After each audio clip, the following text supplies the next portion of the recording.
भाग्य का लिखा कभी नहीं मिटता, ये एक यमदूत और एक पंडित की कहानी है। कहानी को ध्यान पूर्वक सुनिएगा, बहुत ही अच्छी कहानी है। जय श्री कृष्णा। दोस्तों किसी गांव में एक बुद्धिमान ब्राह्मण रहता था। उसका एक दोस्त था जो एक पैर से लगड़ा तथा बहरा था। वह दूसरे गांव में रहता था।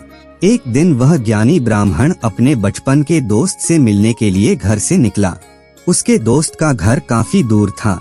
वह ब्राह्मण रास्ते में जा ही रहा था कि उसे अचानक एक हष्ट पुष्ट आदमी दिखाई दिया। वह भी उस ब्राह्मण के साथ चलने लगा तो वह ब्राह्मण उस मनुष्य का नाम पूछता है तो वह अपना नाम महाकाल बताता है। वह ब्राह्मण भी सोचने लगा कि मुझे भी काफी लंबा जाना है, चलो एक साथ मिल गया जिससे रास्ता आसानी से कट जाएगा। अब ब्राह्मण और महाकाल दोनों साथ साथ चल रहे थे कि अचानक एक गांव आ गया। तब महाकाल ने उस ब्राह्मण से कहा कि तुम चलो और मुझे इस गांव में थोड़ा काम है, मैं अभी आ रहा हूँ। थोड़ी ही देर में उसी गांव में एक भैंस ने एक आदमी को लात मार दी। थोड़ी ही देर में महाकाल उस ब्राह्मण के पास आ गया और बोला कि चलो। फिर वह ब्राह्मण उस महाकाल के साथ चलने लगा। थोड़ी दूर जाने पर फिर एक गांव आया तो महाकाल उस ब्राह्मण से बोला कि मुझे इस गांव में थोड़ा काम है, मैं अभी आ रहा हूँ। थोड़ी ही देर में उस गांव में आग लग गई। वह ब्राह्मण सोचने लगा कि यह आदमी जहाँ जहाँ जाता है तो वहाँ पर कोई न कोई घटना जरूर घटती है।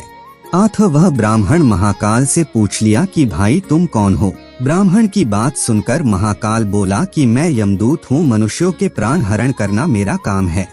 उसके बाद ब्राह्मण महाकाल से पूछा कि तुम यमदूत हो तो ये बताओ कि अगली मृत्यु किसकी होने वाली है।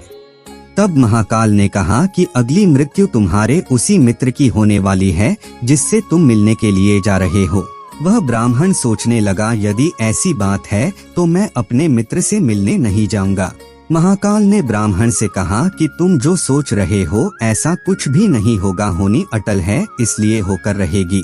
थोड़ी देर में उस ब्राह्मण ने देखा कि उसका मित्र उससे मिलने के लिए बड़ी तेजी से चला आ रहा है।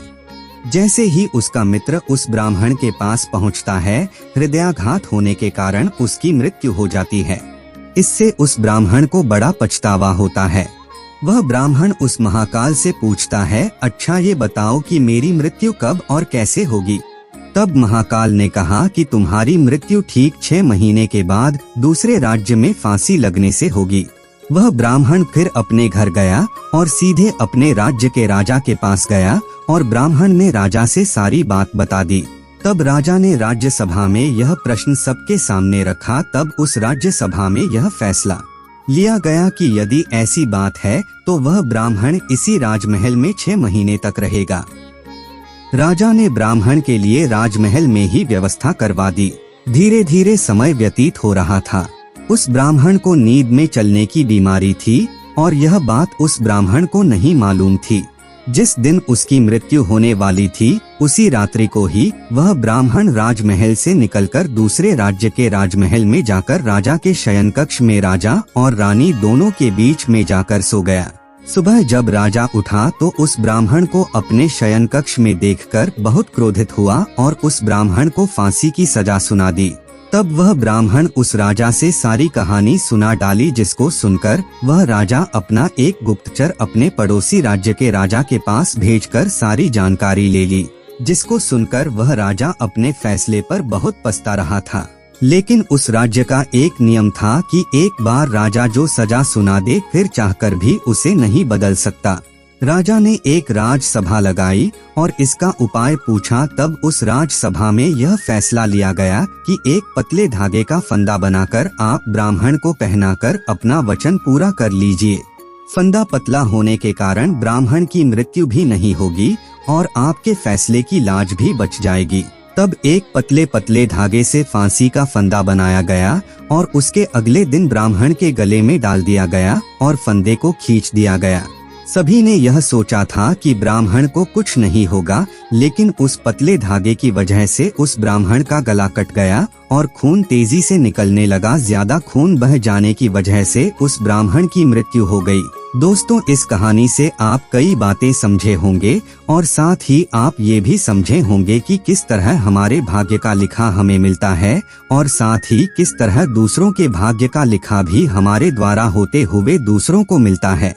आपने देखा होगा कि कई बार लोग पार्टनरशिप में किसी काम की शुरुआत करते हैं और धीरे धीरे वो काम बहुत चलने लगता है और जब काम चलने लगता है, इनकम होने लगती है, तो वो लोग पार्टनरशिप तोड़कर खुद का काम शुरू कर लेते हैं और फिर वो जो काम शुरू करते हैं वो नहीं चलता और उन्हें नुकसान होने लगता है। इसका कारण भी भाग्य ही है।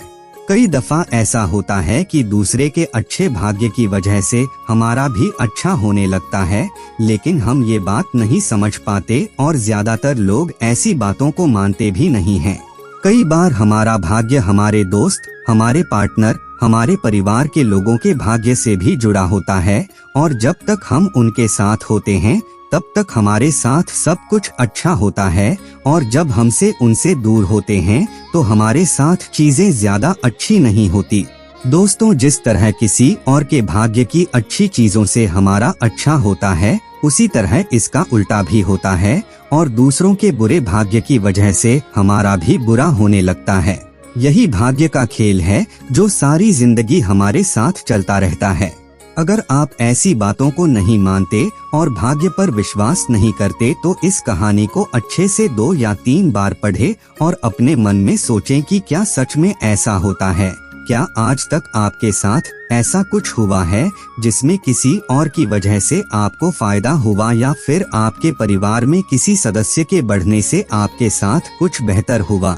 इन सवालों के जवाब जब आप खुद को देंगे तो इस कहानी से मिलने वाली सीख को आप बेहतर तरीके से समझ लाएंगे।